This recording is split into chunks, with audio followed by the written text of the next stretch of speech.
Mixtape is a game that's at the centre of the latest gaming sphere controversy, with both sides fighting for attention in this market to give their opinion on this particular game. Now, if you haven't heard of Mixtape, I'll give you a quick rundown. It's a narrative story-driven game by Australian developer Beethoven and Dinosaur, and it's published by Annapurna Interactive, which at that point will be pretty important a bit later on in this video. But I just wanted to let you know about the current gamer controversy drama surrounding this, with, of course, one side calling this slop and the other side giving it raving reviews. Now, I myself, full transparency, I haven't played this game, but I have seen a couple of playthroughs from start to finish the whole way through. And being a narrative story-driven game with literally next to no gameplay, I think that's enough to be able to talk about on the subject when I've seen the entire story. So why is this game garnering such discourse online? So basically, it's really to do with one major factor. And I know that, as you can see here, there's the usual online discourse regarding being slop, being potentially woke, and all that sort of stuff from the usual YouTubers who focus on that sort of content. But that's not really the issue with this particular title. The issue with this particular title is this. A 3-hour narrative story-driven game has garnered 10 out of 10s from almost every single major game reviewer on the internet. Now, I don't know about you, but a 10 out of 10 needs to be reserved for a game that's extremely special.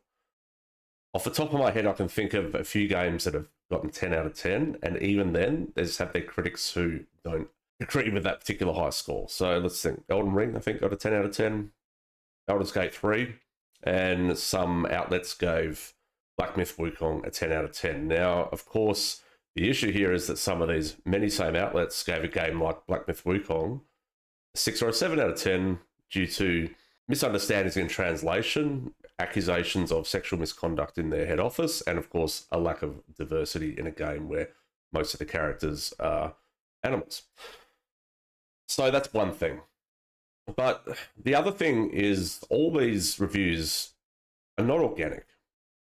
They seem to have come out all at the same time, which leads to accusations of astroturfing this game into the gaming industry. Now, if you're not, I'm not familiar with what astroturfing means. It means a game that generates a strong following over time, generally has, you know, a grassroots following. It builds up slowly before it becomes a lush field.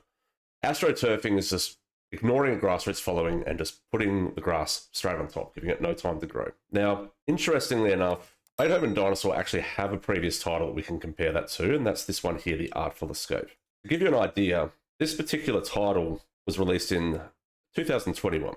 It has the same amount, or just slightly less views, and it's estimated to have sold roughly 70,000 copies on Steam. Now, Mixtape has estimated, from what I can find, roughly 30,000 copies, and it's got more reviews in 4 days for a game that had next to no publicity behind it until it was released. And all these gaming outlets all started talking about a narrative story-driven game at the same time. Now, this isn't the type of game that garners a great deal of attention like this. It's not the type of game that appeals to the majority of gamers.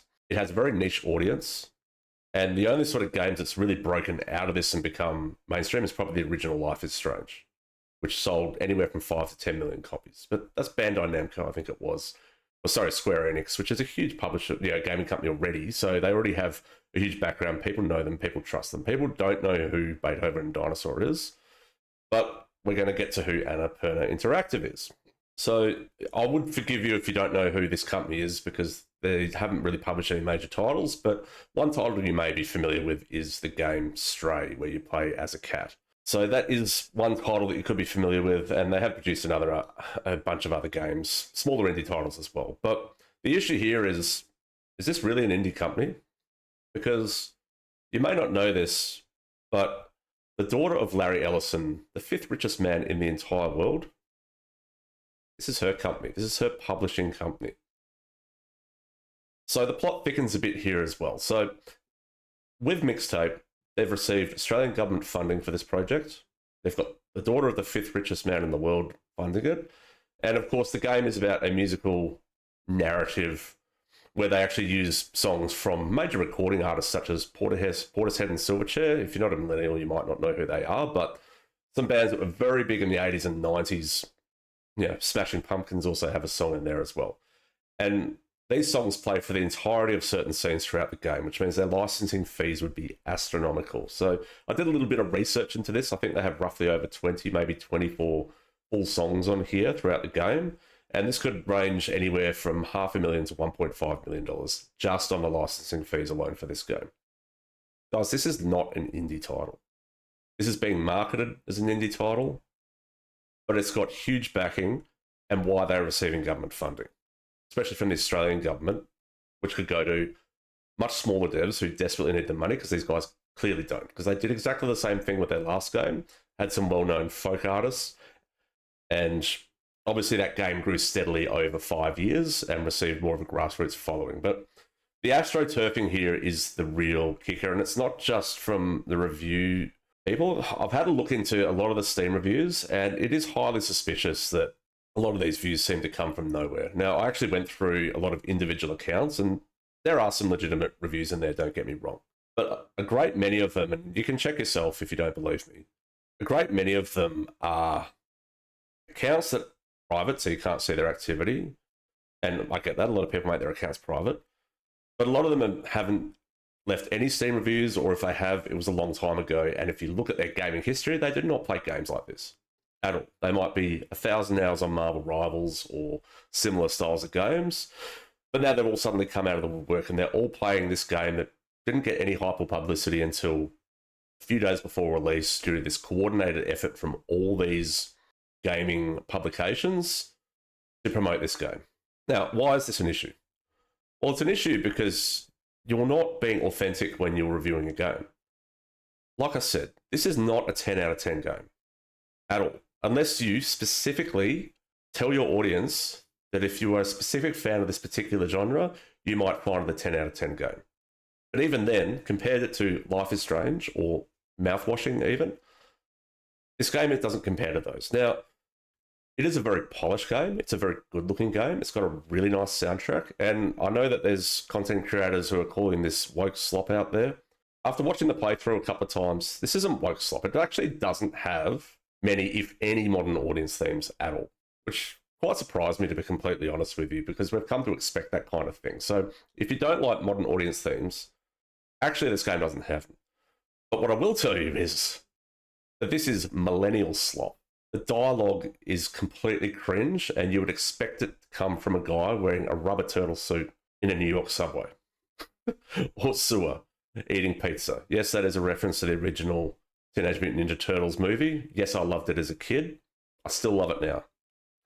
But if you told me they had the same scriptwriter for this game that they did for that movie with, all the bodacious and gnarly and dude stuff, I was literally waiting for a cowabunga to come out, and I would not have been surprised. So I would say this game is probably aggressively a 7 out of 10 for the genre anyway, because there are better titles in the same narrative storytelling genre, but it's not a bad game by any stretch. So I'm not here to attack the game. I'm not here to say the daughter of Larry Ellison can't have a published company and produce her own passion projects. I'm not here to say that. In fact, I think that's entirely fair. I think she's well within her rights to do that, and that's not the problem here. But the problem here is clearly buying out game reviewers to promote your game, pushing out a game and telling them, your audience, that it's a 10 out of 10 when it clearly isn't. So you're essentially misrepresenting what the game is to your people. I've seen the IGN game review. The gushing over it is incredible. And you can just tell that this is targeted to a very specific audience of millennial gamers who probably were born in a very well-to-do family, and this is their idea of what ratbag teenagers were at the time. Because I was a ratbag teenager in the 90s. We weren't like this. Okay, set in the USA, but don't forget it's an Australian development company, so it's their idea of USA teenagers at the time, which is probably developed from watching movies like Teenage Mutant Ninja Turtles. So it's really not a terrible game, but clearly this is all bought and paid for, all this publicity, and it's not organic growth. And I get that you can publish and promote a game through money. I've no problem with that. But when you're buying fake reviews and Steam counts are coming out of everywhere that have just been dormant for a very long time, or don't write reviews, or don't play these kind of games, this is really inauthentic way of trying to reach a new and bigger audience. Seems to have worked based off the sales, but they're about the same as the previous title, so we'll see. But I think these games probably summed it up the best here, although I don't necessarily agree with the tone that he says it in. It is really interesting. Published by the daughter of the 5th richest man in the world. Government funding, fully licensed soundtrack despite being indie, perfect scores, expensive gift sets to content creators. Mixtape is an industry plant and you can't convince me otherwise. And it certainly feels that way. Anyway, with that in mind, I'd love to hear your thoughts in the comments about what you hear about Mixtape. I'd love to know what you think about this controversy. Is it overblown, or do you agree that gaming journalists should have more integrity when it comes to giving high review scores? I know that's a loaded question. Otherwise, I look forward to seeing you in the next video. Bye for now.